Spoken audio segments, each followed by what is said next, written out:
والصلاة والسلام على سید المرسلین اما بعد فاعوذ باللہ من الشیطان الرجیم بسم اللہ الرحمن الرحیم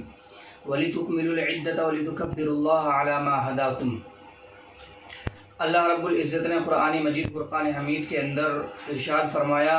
وَلِتُكْمِلُوا الْعِدَّةَ، اور اپنے روزوں کی گنتی پوری کرو، وَلِتُكَبِّرُوا اللَّهَ، اور اللہ کی بڑائی پاکی بولو، عَلَى مَا هَدَاكُمْ، کہ اس نے تمہیں ہدایت فرمائی۔ اللہ رب العزت نے قرآن مجید فرقان حمید کے اندر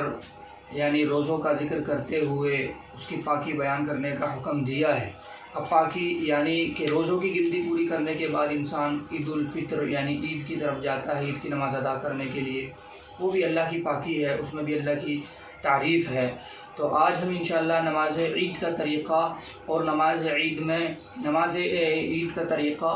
اور عیدین کے دن ہمیں کیا کیا کرنا چاہیے عید کے دن۔ پہلے نماز عید کا طریقہ سیکھ لیتے ہیں۔ عید کی نماز کی نیت کچھ اس طرح کرے، 2 رکعت نماز واجب عید الفطر مع 6 زائد تکبیروں کے، 2 رکعت نماز واجب عید الفطر مع 6 زائد تکبیروں کے واسطے اللہ تعالیٰ کے رخ میرا کعبہ شریف کی طرف، پیچھے اس امام کے اللہ اکبر، نیت باندھ لے۔ اب ثنا پڑھے، ثنا پڑھنے کے بعد میں پھر تکبیر کہے، اللہ اکبر، کانوں تک ہاتھ لو جائے، ہاتھوں کو چھوڑ دے، باندھنا نہیں ہے۔ عیدین میں، دونوں عیدوں میں، عید الاضحیٰ میں بھی عید الفطر میں بھی، ثنا کے بعد میں تکبیر کہیں گے، اللہ اکبر، ہاتھ چھوڑ دیں گے، پھر دوسری تکبیر کہیں گے، اللہ اکبر، پھر ہاتھ چھوڑ دیں گے، پھر تیسری تکبیر کہیں گے، اللہ اکبر، پھر ہاتھ باندھ لیں گے، یعنی پہلی کو ملا کے چوتھی پر ہاتھ باندھیں گے، اس کے بعد ثنا والی کے بعد تیسری پر ہاتھ باندھ لیں گے۔ پھر امام قرات کرے گا، سورہ فاتحہ، قرآن کی تلاوت، اور پھر رکوع سجدہ۔ پھر دوسری رکعت کے لیے جب امام کھڑا ہوگا تو اس میں قرات کریں گے، پہلے سورہ فاتحہ، پھر قرات قرآن شریف کی تلاوت، پھر اس کے بعد میں رکوع میں جانے سے پہلے دوسری رکعت میں تکبیر کہیں گا، اللہ اکبر، ہاتھ چھوڑ دیں گے، پھر دوسری دفعہ اللہ اکبر، پھر ہاتھ چھوڑ دیں گے، پھر تیسری دفعہ میں اللہ اکبر، پھر ہاتھ چھوڑ دیں گے، پھر چوتھی دفعہ میں جب امام اللہ اکبر کہے گا اس میں ہاتھ نہیں اٹھانے ہیں، بلکہ ڈائریکٹ سیدھا رکوع میں چلے جانا ہے، ڈائریکٹ رکوع میں چلے جانا ہے، اور پھر باقی نماز اور نمازوں کی طرح ہوگی۔ تو یہ نماز عید کا طریقہ تھا۔ اب انشاءاللہ ہم نماز عید کے تعلق سے کچھ اور باتیں سنیں گے کہ نماز عید میں کیا کیا چیزیں کرنی چاہیے۔ نماز عید کے دن یہ امور مستحب ہے، یہ چیزیں مستحب ہیں، حجامت بنوانا اور ناخن ترشوانا، غسل کرنا، مسواک کرنا، اچھے کپڑے پہننا، اچھے کپڑے نہ ہو تو پرانے کپڑوں کو ہی واش کر کے دھو کر پہن لے، انگوٹھی پہننا 4.5 ماش ایسے کم کی، خوشبو لگانا، چاندی کی سونے کی انگوٹھی نہیں پہننا ہے، خوشبو لگانا، صبح کی نماز جو اپنے محلے کی مسجد ہے اس میں ہی ادا کرنا، عیدگاہ جلد چلے جانا، جلدی سے صبح کو اٹھ کے عیدگاہ چلے جانا، اگر آپ کے یہاں مسجد میں عید کی نماز ہوتی ہے تو مسجد میں جلدی آ جائے،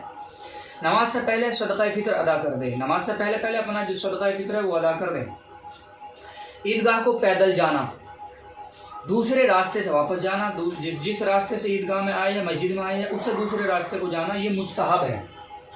نماز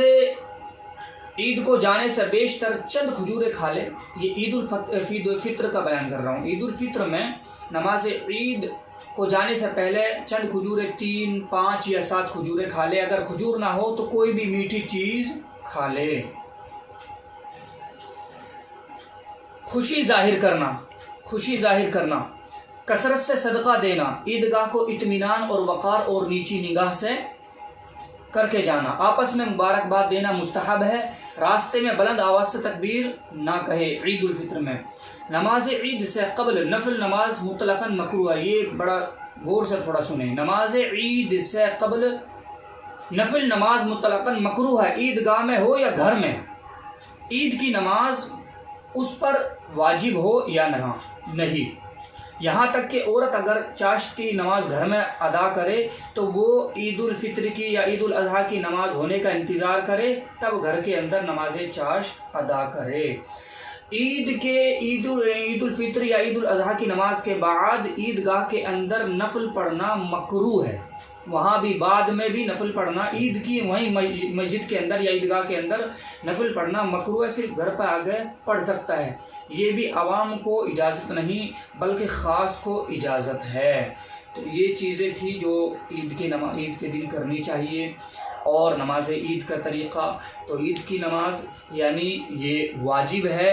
اور اس عید کے دن یعنی یہ چیزیں جو بیان کی تھی یہ امور مستحب ہے کہ اگر عید کی نماز کسی طریقے سے نہ ہو پائے یا گورنمنٹ کی طرف سے پابندی لگ جائے یا کوئی ایسی بلا مصیبت آ جائے کہ جس کی وجہ سے عید کی نماز نہ ہو پائے، آپ کے محلے، آپ کے شہر یا آپ کے گھر قصبے کے اندر عید کی نماز نہ ہو، تو اب اس وقت میں کیا ادا کرے؟ تو علماء یہی کہتے ہیں کہ اگر عید کی نماز نہ ہو